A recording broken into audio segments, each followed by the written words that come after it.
ఆడదానిలా పుట్టడం నేను చేసిన తప్పా అమ్మా? నాకు చాలా భయంగా ఉంది. నువ్వు చెప్పిన మాట వినుంటే ఈ మానవ మృగాల చేతిలో నేను నలిగేదాన్ని కాదమ్మా.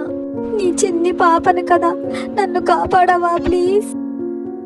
నువ్వు చెప్పినట్టు ఆ SOS హెల్ప్ లైన్ వాచ్ నా దగ్గర పెట్టుకుని ఉంటే నాకు ఈ విధంగా జరిగేది కాదు అమ్మా. అయినా నేను చేసిన తప్పేంటి? ఎప్పట్లానే నాకు కావాల్సిన వస్తువుల్ని కొనడానికి షాప్కి వెళ్ళాను.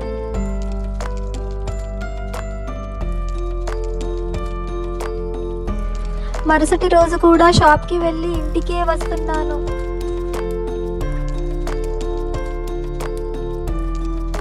నాకెందుకో చాలా భయం వేసింది. నువ్వు చాలా గుర్తుకొచ్చావమ్మా.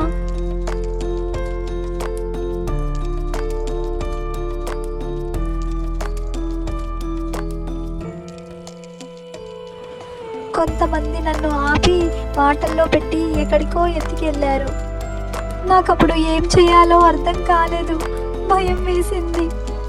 నాకేం చేయాలో అర్థం కావట్లేదు. వాళ్ళు నన్ను చాలా ఇబ్బంది పెడుతున్నారు. నువ్వు చెప్పిన SOS హెల్ప్ లైన్ వాచ్ నా దగ్గర ఉండుంటే ధైర్యంగా వాళ్ళని ఎదుర్కొని బుద్ధి చెప్పేదాన్నమ్మా.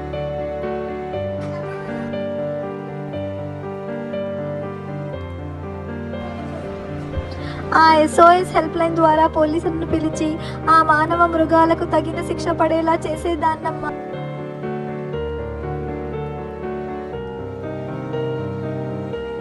కానీ అలా చెయ్యలేదు.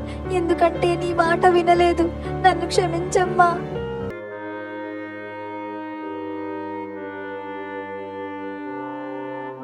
ఎవరైనా అనుమానాస్పదంగా కనిపిస్తే పారిపోమని చెప్పావు. అలా చేసున్నా బాగుండేది. నాకు ఈ దుస్థితి పట్టేది కాదు. సంతోషంగా ఇంటికి వచ్చేసేదాన్ని. చాలా గుర్తొస్తున్నావమ్మా. నన్ను క్షమించమ్మా, క్షమించు. ఆడదానిలా పుట్టడమే నేను చేసిన తప్పు అమ్మా.